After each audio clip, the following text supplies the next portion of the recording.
We had a client that we worked with, and she was really struggling with profitability. She kept raising tuition. She actually did 3 tuition increases within a 15-month cycle, and she still could not catch up. So I helped her work with our 6 money leaks in schools, and she only used 3 of the 6 money leaks and cut her expenses by 50%. 50. She did not fire anyone. She did not slash any of her programs, and she did not work more hours. Again, the 6 money leaks are not hacks or spreadsheets. These are patterns. They are small decisions that feel so normal that your school does, but they quietly drain your school's profit. So if you've ever wondered why you're working so hard, but still not seeing the return, this is your first step to clarity. Click the link in the show notes and find out what it's actually costing you.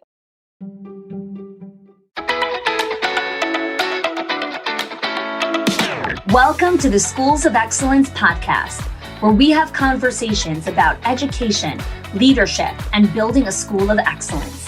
The goal on this show is to bring you clarity, up-level your mindset, and give you practical strategies and inspiration so you can show up with confidence and trust your decision-making. I'm Chani Wolshansky. I'm a mom of 4 under 10, a former New Yorker, and been in the early childhood field my entire life. And I'm so grateful that you've joined me for this conversation. Hey there, and welcome back to another episode of the Schools of Excellence podcast. This is episode number 3 in our 6-part series of The Bridge. So if this is your first episode listening in this series, The Bridge are the 6 meta skills of what it takes to build and sustain your school of excellence. And The Bridge is an acronym for the 6 meta skills, which are boundaries, relational intelligence, individual advocacy, discernment, generosity, and emotional regulation. And a meta skill is a skill that you learn that feeds into all other skills. So if this is your first episode, go back and listen to my introduction to The Bridge, to these meta skills and this concept of why as school leaders, we need to be training and coaching for these meta skills versus constantly teaching the tactical to-dos of what our staff need to do to sustain the growth, the scalability, and the sustainability of our centers. So what is individual advocacy? Pretty much exactly as it sounds, where it's the individual having the ability to advocate for themselves.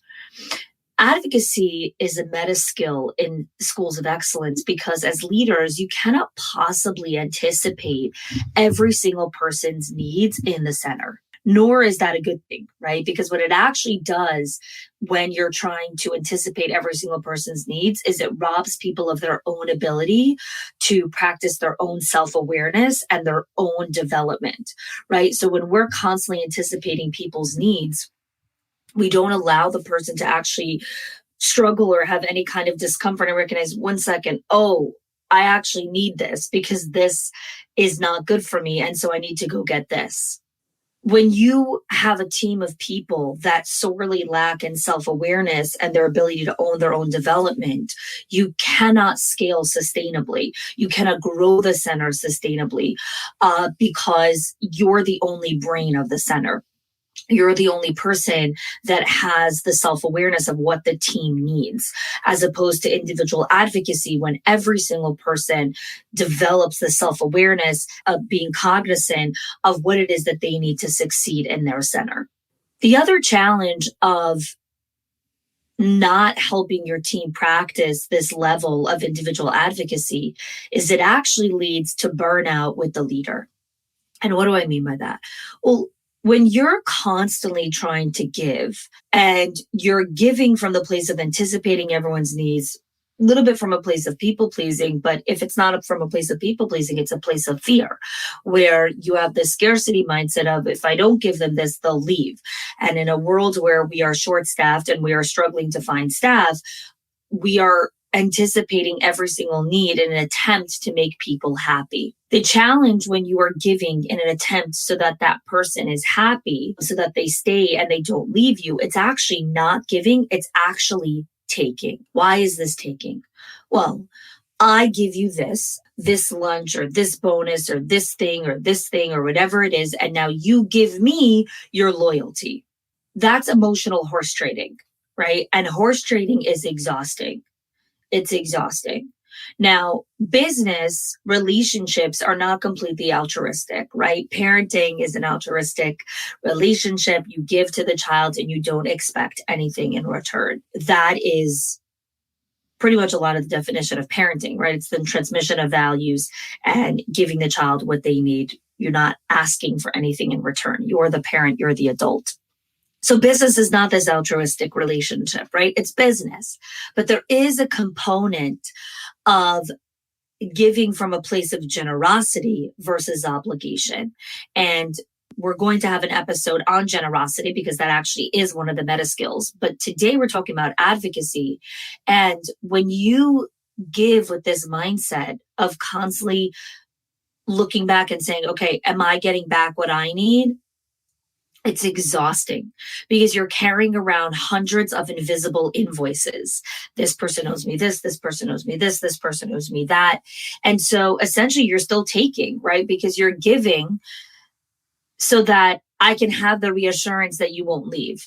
I'm giving you this so I can have the reassurance that you won't reject our school and go somewhere else. And when you create advocacy with your team and you teach your team how to ask for what they need, right? You teach your team how to communicate with you. This is what I need. This is what's hard for me. This is the challenge. You create sustainable leadership. Now, I'm going to share with you a story that happened with one of our clients in our Owners HQ program. So in our Owners HQ program, we were working with a particular owner who was struggling with one of her directors. And this is a director who was a superstar, came on time, over delivered, stayed late, came early. The owner was like already starting to look at this person as eventually, becoming regional manager, executive director, and managing some more of their locations. They have 5 locations. And one morning, this director comes in and gives her notice. She says, I'm leaving. These are my last 2 weeks. And the owner was shocked and she said, I don't understand. And she's like, this is too much for me. I'm out. And the owner pinged me and she's like, SOS, can I, talk to you because I don't know what to do. And I jumped on a call with her and I said, all right, let's unpack this. What's going on? Why did she give in her notice? Super amazing employee, superstar. You loved her. She loves you. Where is this coming from? Right? It seemingly feels like it's coming out of the blue. So I asked her a question. I said, tell me a little bit of context about this person. What are her behaviors? What's a little bit of her personality? Tell me a little bit about her backstory. Where did you find her? How many years is she working in this center? And I asked her a couple questions. And she said, well, she's really ambitious and she works really, really hard and she gives everything of herself. And she's been in our company for about 5 years. And I said, I'm going to give you an assumption of what I think is happening here. When people give of themselves, right? They give and they give and they give, like this employee. When they give in an unsustainable way, it works until it doesn't. So she's coming early, she's leaving late, she's giving of herself, she's doing all the things, she's coming in on the weekend, but it's not sustainable, right? Because nobody can work like that long term. So she gave and gave until she couldn't anymore. But because she lacks the communication and individual advocacy skills, she's doing what she does when she's in a state of crisis, which is flight, right? There's fight, flight, or freeze. And so she's fleeing. She feels like she's trapped in a situation where she can't get out of. She's overworking herself. She doesn't know how to communicate, I want to work less hours, even though you've told her dozens and dozens of times, don't come in early, don't come in on the weekend, don't do this. It doesn't matter what you're telling her. She has her own nervous system. She has her own regulation. She has her own sense of worthiness where she feels she gets significance and worthiness from working. And you telling her not to work isn't going to help. And now she's like, I'm done. I'm out. And the owner said, I don't know. This feels like a hypothesis. And I said, well, it is a hypothesis. Why don't you go and test the hypothesis out and have a conversation with her and get back to me and let me know how it goes. So she went to have a conversation with this director, and the hypothesis proved to be true. The director told her, I feel like I've become addicted to work. I only think about work. The first thing I wake up in the morning is I think about going to work. I think about producing. I think about achieving and succeeding. And I am exhausted and I cannot continue to run and operate like this. So I need to leave. And luckily, I had already prepared the owner for how to have this conversation with the director if the assumption laid out to be true. And she coached the director through this conversation. And when they finished the conversation, the owner walked her through some of the strategies that they were going to be working through to help her develop a work-life integration, to help her understand how to slowly start letting go of this all or nothing, right? This addiction to work. Either she's always working or she's not working at all, and creating some semblance of balance of integrating what she wants to have in her life, other ambitions that she has, right? Besides for work. Work is not the only place to be ambitious in life. And this person's staying. Why am I telling you all of this, right? Why am I telling you this story? Because advocacy, the ability for your team to understand how to communicate and advocate for themselves and say, I'm burning myself out. Can you help me figure out how to integrate my life better? As opposed to what this director did, which was, I'm out. Here's my 2-week notice. I can't do this anymore. What you have to remember as an owner is it doesn't matter what you tell your people.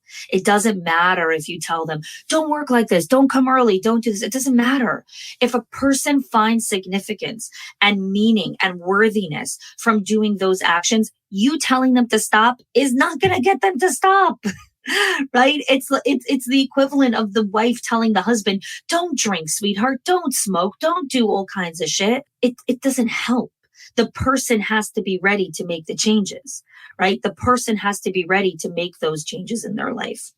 And you could tell your staff till you're blue in the face, I care about you. I want you to do it. It doesn't matter. The person has to be the advocate for themselves. The person has to have the awareness that they are ready to make these changes in their life.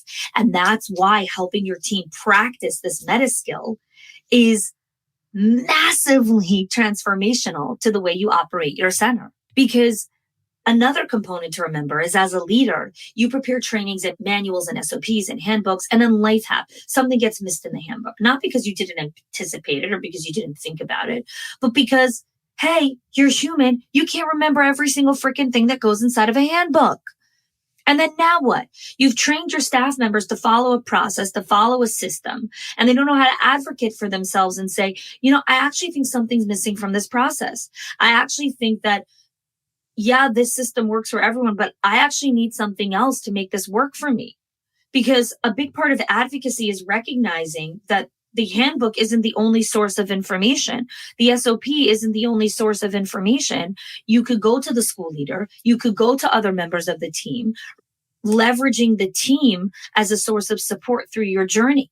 And as a leader, introducing your admin team to each other and helping them build relationships, because there's an abundance of resources available to them just from the team. So what does it look like when someone practices individual advocacy? They're speaking up for themselves. They're learning how to get information. They're finding out who will support them. They're understanding their rights and responsibilities. They're practicing their ability to problem solve. They're reaching out to others when they need to get help. They're learning about self-determination and self-awareness. All of these things become anchor points in their journey to becoming more of an advocate for themselves. It's very interesting. I was talking with my son, who at the time of this recording just recently went to overnight camp for 8 weeks. And my son was asking us about one of his friends who wasn't accepted to this camp. And my husband was talking to him about, this child, unfortunately, doesn't really have advocate in his life to advocate for him to get into this camp or be able to get into that school that he wants to go to. He lacks advocates in his life. And it's difficult when, a young kid's trying to advocate for themselves. And my son, Mendel, he's 12, he asked us to explain to him, what is an advocate? What does it mean to be an advocate for someone? And so we were having this conversation. And one of the things that came out of the conversation is my son recognized, he's like, when you're young and you're still learning communication skills and you're learning about the world around you, you need parents, mentors, teachers to help be your advocates, to help give you opportunity and move you forward in your life. And then when you become a grown up, you become an advocate for yourself. And then eventually, as you possibly have children or start to raise a family or you become a leader, you become an advocate for other people. But you always need to remember, right? And I told this to my son, I said, we will always be your advocates. Always. As long as you live, we will always be your advocates. But you always need to remember that you are always going to be your greatest advocate. You communicating with us what you need, you telling us what's good for you, what's hard for you, what's this, what's that. You communicating that allows people in your life to support you in the advocacy of what you want to do in your life. But you will always be your greatest advocate. And I want to leave you with that.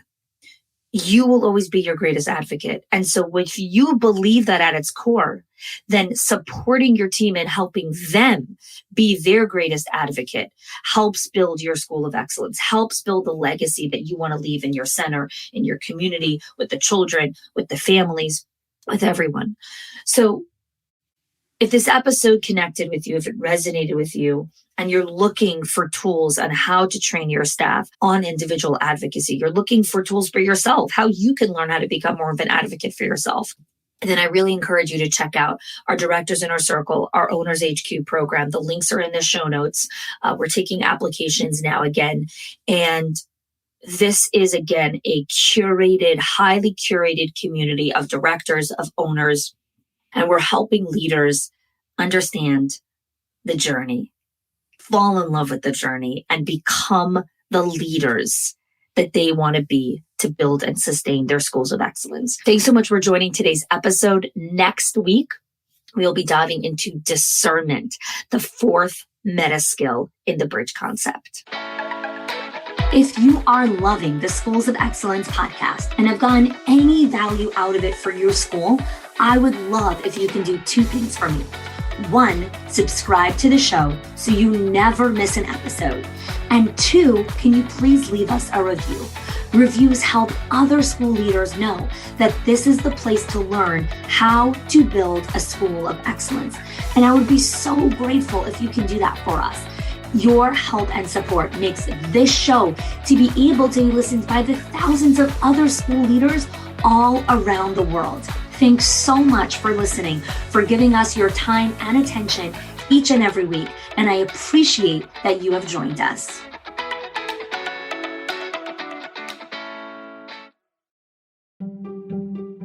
If your accountant has ever told you to cut back on professional development or slash your teacher appreciation budget or your staff development budget just so you could stay afloat, or has told you, hey, you probably can't go invest in that program, please listen. The problem is not that you're spending too much money on your people or yourself or your investment or your support system. It's that your school has invisible money leaks that are draining your profit, leaks that no spreadsheet will ever catch or accountant. So I created the 6 money leaks of schools that show you the 6 core areas that schools lose money every single month without realizing it. If you close even one of them, your profits will start to soar without sacrificing your team. Go get it now and stop blaming the things that are actually building your school.